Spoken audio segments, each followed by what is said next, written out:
A request for medical leave in North County and the questions about who can make the final call on tough decisions. And following up on the leak of a Soccer City memo. The city leader explains why he released it to the public.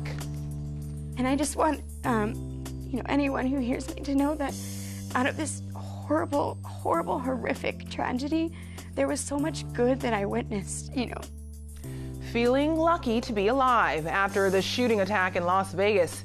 The kindness of strangers that helped save this San Diego woman's life. KPBS Evening Edition starts right now.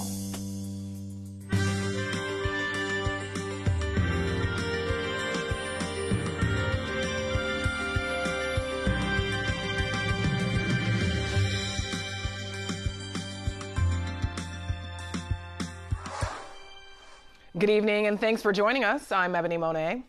Investigators continue looking for answers today into Sunday's deadly shooting in Las Vegas. Authorities say the shooter had 23 guns in his hotel room, along with devices that can enable a rifle to fire continuously like an automatic weapon.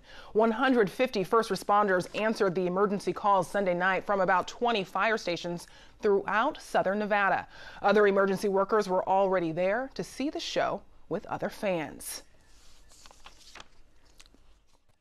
The IFF had dozens of members off duty in the audience that Sunday night enjoying the concert.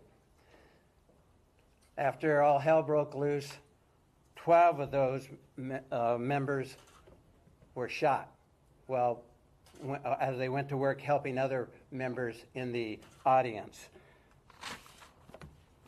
2 of these members were shot while performing CPR. And people they didn't even know they were there working on, and they were shot by the gunman. This is a true feat of heroism on their part. At least 45 patients remain in critical condition, and all but 3 of the 59 dead have been identified. One of those survivors is San Diegan Brianna Juarez. She and 2 of her friends were among the 22,000 fans at the Route 91 Harvest Festival when the rapid pop of gunshots were heard over the music. Earlier today, I spoke to her about how she and her friends made it home alive. You're back home in San Diego. Right. How are you feeling? I feel a lot better now. I was definitely exhausted yesterday. It was great to see my parents. They drove to Vegas to pick me up on behalf of my company, Hughes Marino. They donated the van to come get me. What initially brought you to Vegas? Were you there to celebrate? Were you there specifically for the concert? We were specifically there for the concert. We absolutely love country music. My 3 best friends, we've known each other since 3rd grade, so we do everything together. We booked this in April, so we've been looking forward to it for, 6 months. So we were just looking forward to, a fun time in Vegas and seeing all of our favorite country stars, and it was a truly great event. It was very organized, and we were so impressed by it, and we were just having an amazing time until Sunday night. So how long was everything going well and having a good time before you first got the first indication that something was going on? Oh my gosh, we were having a blast. We were singing loud. Big and Rich, they were singing like the national anthem. It was beautiful. Everybody was having fun. Jason Aldean came on. I think he sang about 4 songs, and we heard this noise, and I thought it was fireworks. Like, you would never in a billion years think that what was about to happen would happen to you. I would never, ever think that I would experience that. And when Jason Aldean was on the stage, from the reports that I've read, he initially kept playing because it's so loud on the stage. Yeah. So what are you hearing as you're enjoying the show, and what do you think you're hearing? Totally. So I was on the left in the crowd, and I saw Jason. We heard the noise. I looked. We thought it was just fireworks. It's Vegas, so you never know. And it was the finale, the last night. I had no idea. I saw Jason look to his right, to his left, and he kept singing, like for maybe, 10, 15 seconds, and then he looked again, and then he took off. And then I don't really remember, but I do know that the floodlights came on, which I don't you know, I feel like it was good that they came on because we could see where we were going, but it was just so chaotic. So chaos, what happens once people start to realize that something's not right? You said, did you hit the ground? We hit the ground. I had no idea what to do. I had never heard gunshots before, so I didn't even realize what it was. My best friend told me to drop to the ground. We heard a pause. We all got up. We were holding hands. I know I was holding hands with my friend Michelle, but there was just thousands of people running, so there was no way we separated it. I mean, that was a horrible moment when we all knew that we were just in separate places, and I just ran to the nearest exit, which I was just following everyone else.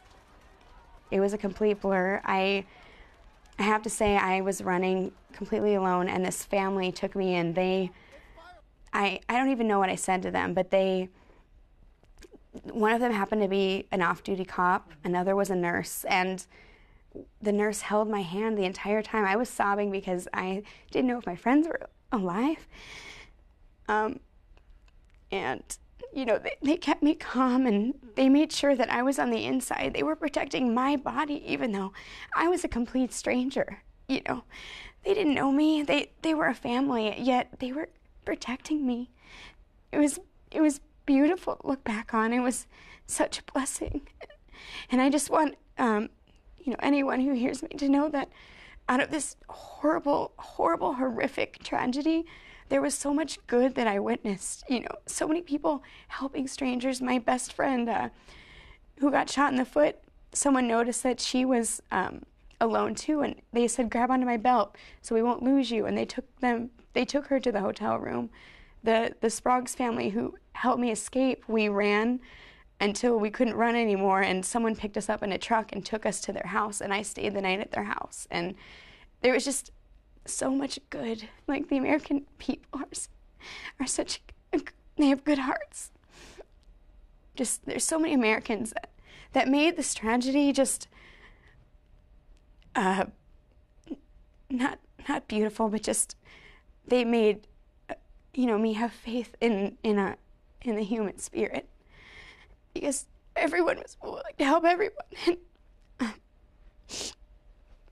when we drove, after we got my friends, we drove past this street, I think it was Charleston, and there was a line of people, I don't know, Dad, there was a line around the block, like hundreds of people waiting to give blood, waiting to donate things. You know, they just wanted to help, and that is what I will always remember. I will not remember the shooter. I will remember all the people that helped. That's it. Thank you so much. You're welcome. Thank you. 2 days after the deadliest mass shooting in modern U.S. history, California lawmakers and gun rights advocates are speaking out about what should be done about gun violence. State lawmakers are urging Congress to stand against the national gun lobby by enacting tougher gun legislation. California is home to some of the strongest gun control laws in the country, and other states, they say, are lagging far behind. This is not about taking away people's guns. This is about keeping people safe. You should be able to attend a concert, go to a movie theater, go to school, or have your kids go to school and not worry about someone coming and killing them with a weapon they shouldn't be having. Gun rights advocates say more gun measures are not the key to fixing the ongoing issue. They say policymakers should focus on controlling crime, not guns. We'll continue to cover this story on air on KPBS Radio and online at kpbs.org. We'll have more on the investigation tonight on PBS NewsHour. That starts at 7 right here on KPBS. President Donald Trump handed out supplies at a church in Puerto Rico today. The president shook hands and handed people flashlights and bags of rice. A few times he tossed paper towel rolls into the crowd. He praised FEMA and all of the first responders on the island, saying the job they're doing is nothing short of a miracle. What FEMA's done, what the people that got here even before the hurricane have done, and the governor is with us, and your mayor is with us also, and governor. what's happened in terms of recovery, in terms of saving lives. 16 lives, it's a lot. But you compare that to the thousands of people that died in other hurricanes, and frankly, were not nearly as severe. I just have such respect for FEMA and for all of the people that got here early and what they've been able to do. The president has come under fire for what critics say was a slow response to the devastation. Maria wiped out power to Puerto Rico's 3.4 million people. The storm left them short of food, water, and supplies. Thousands of evacuees from Puerto Rico arrived in Fort Lauderdale today aboard a Royal Caribbean cruise ship. The ship sailed to San Juan to bring supplies to the storm-damaged island, and on the return trip brought 3,800 evacuees seeking safety to the mainland. It's unclear at this point how many Puerto Ricans have fled the island since the Category 5 hurricane slammed into the U.S. territory last month. San Diego City Councilman Chris Cate today said he gave a confidential legal memo on the Soccer City initiative to the measure's proponents. KPBS Metro reporter Andrew Bowen says the councilman may face a legal investigation. The memo was written by the San Diego City Attorney's Office in June. Not long after it was given to the mayor and city council, it got into the hands of FS Investors, the group seeking to redevelop the former Chargers Stadium. Cate called a press conference Tuesday to announce he was the one who gave the memo out. I was not seeking to undermine the city attorney or the city. My goal was to seek from the proponents input and clarification regarding the points that were raised. The Soccer City initiative would authorize construction of a soccer stadium in Mission Valley, as well as housing, commercial space, and a river park. It's scheduled to go on the ballot next year. In June, City Attorney Mara Elliott said whoever leaked the memo undermined the city's ability to negotiate the property's sale. Cate says he doesn't see things that way. It was important for me to gather all the facts from all sides. Additionally, I did not see anything in this memo that was substantially different from the public memo just weeks prior. Well, a spokesman for Mara Elliott, the city attorney, says the leak is now being investigated by the district attorney's public integrity unit. They haven't confirmed that investigation. The city attorney has said the memo's leaker may have violated a city ethics law and that they should resign. Cate says he has no intention of doing so. Andrew Bowen, KPBS News. Turning now to the fight against the Hepatitis A outbreak. 20 new cases are being reported this week, with 22 more hospitalizations. One suspicious death is still awaiting confirmation, while the numbers continue to rise. The CDC says the outbreak has now spread to Arizona. KPBS reporter Matt Hoffman has more. The Centers for Disease Control and Prevention will be in San Diego Wednesday, discussing how the virus spread to Maricopa County in Arizona. They'll be presenting their findings at the 2017 ID Week conference. San Diego County Public Health Officer Dr. Wilma Wooten says the county has been working with the CDC for months. And in May, CDC sent staff here to work with us to help us identify the case definition. So we've been working with CDC as well as the state of California since the very day we determined this outbreak. While more hand-washing stations are being set up around the county, Dr. Wooten says one of the main ways to protect yourself is with soap and water. But not everything works. These products are particularly alcohol-based. What you need to be effective against hepatitis A as well as norovirus is a non-alcohol-based hand sanitizer. Those are still good for protection against the flu and other bacteria, but... So this is a wipe benzalkonium fluoride that is a non-alcoholic hand sanitizer that is effective against hepatitis A as well as norovirus. Wooten says the outbreak could be slowing down here, but right now it's just too early to tell. She says there are still plenty of vaccines available, though. Matt Hoffman, KPBS News. The San Diego City Council has voted to clarify a long-ignored law meant to make business between local government and private companies more transparent. iNews Source reporter Brad Racino has more. The City Council approved a response Monday to a San Diego County grand jury report that identified deficiencies in how the law was and was not being followed. The law mandates every company that has transactions with the city disclose identifying information about the people involved. Voters overwhelmingly approved it in 1992, but it wasn't until an iNewsSource investigation found the law wasn't being enforced that council members began to act. A proposed ordinance that aims to fix some of the law's shortcomings will go before the Rules Committee in November. For KPBS, I'm iNewsSource reporter Brad Racino. iNewsSource is an independently funded nonprofit media partner of KPBS. San Diego is hiring a new police chief and wants your input. The city is holding public forums on the topic across the city. Tomorrow's will be held in City Heights. The neighborhood nonprofit Mid-City Can is encouraging residents to turn out. Tarek Haiduri says the group expects more than 100 people to show up. The selection of a police chief, I mean, it's a very important decision that's going to be made. They'll be here for a foreseeable future, and they'll have a big influence on how policing is conducted in our city. And, you know, with the state of policing throughout the nation, I mean, it's a very critical that we have a high level of civic engagement. The city says it will compile information from the meetings and provide it to a recruitment firm. The event starts at 6 at the Mid-City Gym. As you heard, the city of San Diego is searching for a new police chief. What qualities should they have? What issues should they tackle? Tell us what you think. The KPBS Listening Post will be in City Heights on Wednesday from noon until 2 in the shopping plaza at University and Fairmount Avenues. Share your thoughts at the KPBS Listening Post Wednesday. Oceanside Mayor Jim Wood has called for a special city council meeting to ask for an additional 2 months of leave of absence. KPBS North County reporter Allison St. John says the mayor has been gone since May when he suffered a stroke.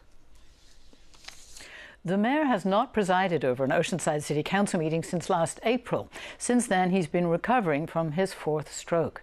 The City Council has granted him 2 60-day leaves of absence, and now he's asking for a 3rd.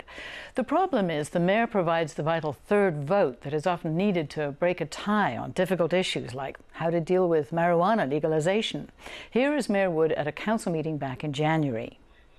This is just our way of saying we need to catch up what's going on and how's it going to work. We even had people calling us, how about cultivation of marijuana out in Mora Hills? There are many important decisions like how to deal with marijuana legalization coming up. And without the mayor, the remaining 4 city council members are often deadlocked 2-2.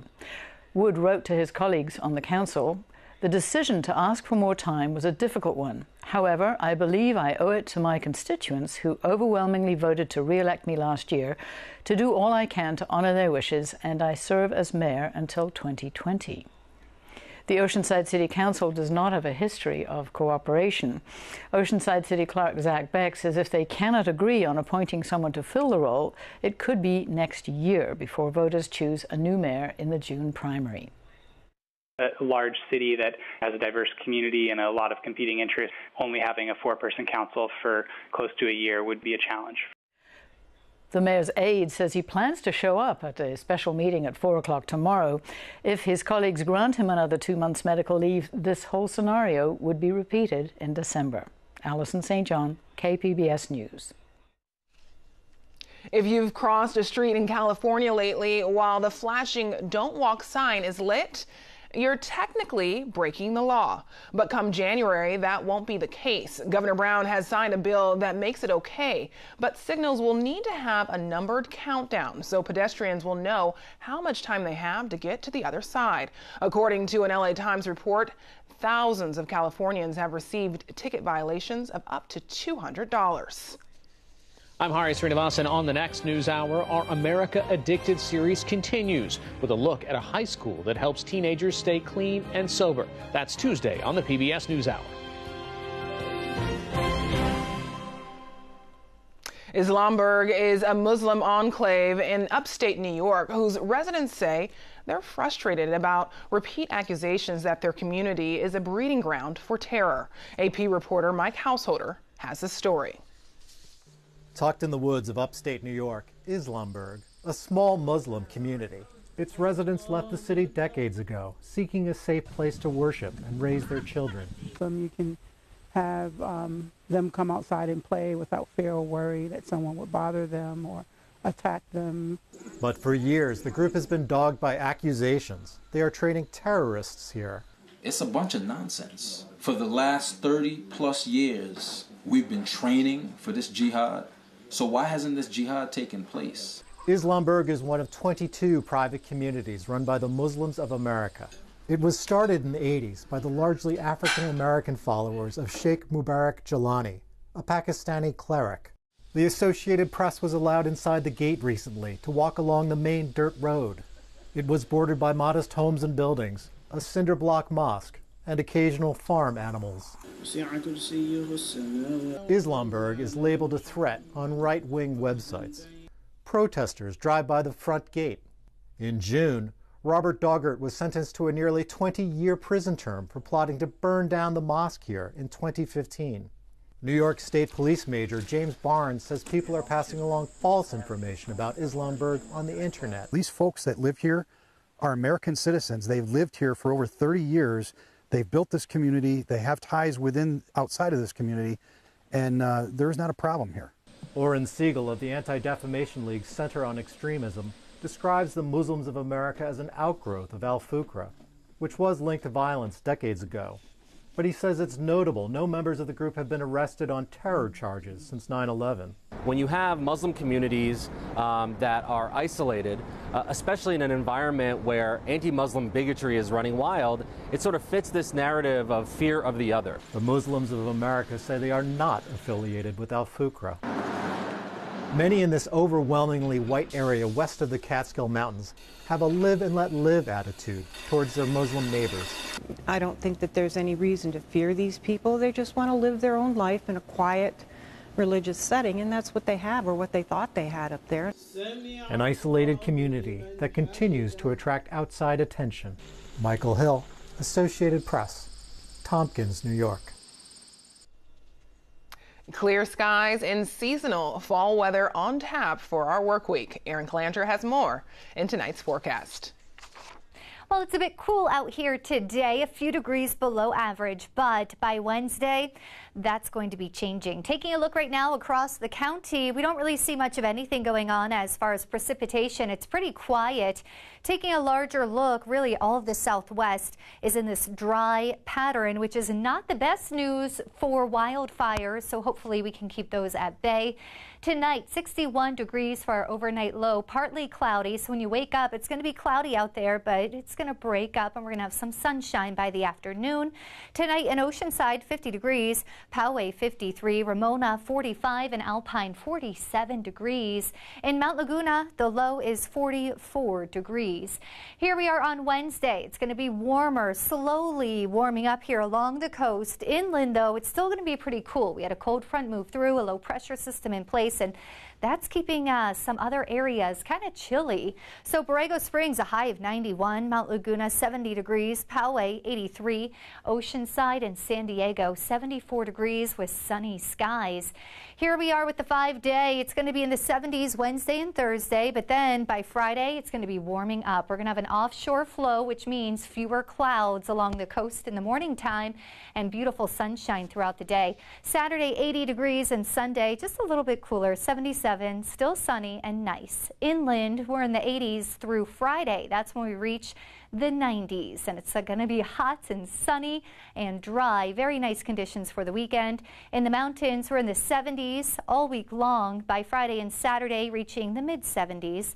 And Sunday, 75 degrees, sunny conditions. And in the deserts, by Saturday, we're back to 100 degrees. So things are certainly warming up here. Our lows are even in the 60s. It's going to be nice and sunny and hot, so make sure you're drinking plenty of water. For KPBS News, I'm Erin Calandra.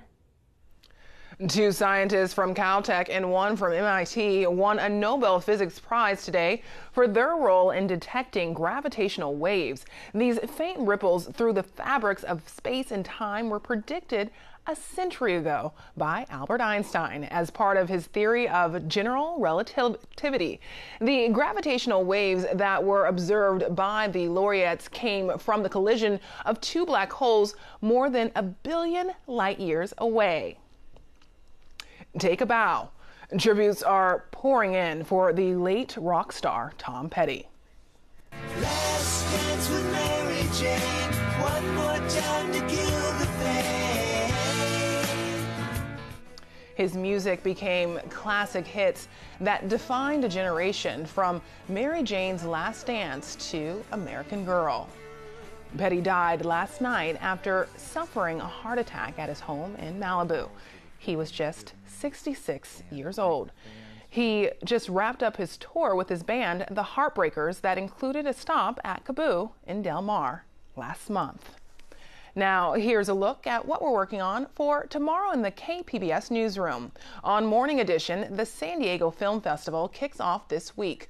We'll have a preview on the new films coming to the silver screen. And on Midday Edition, returning to Camp Pendleton. That's tomorrow on KPBS Radio. You can find tonight's stories on our website, kpbs.org/evening edition. Thanks for joining us. Have a great night.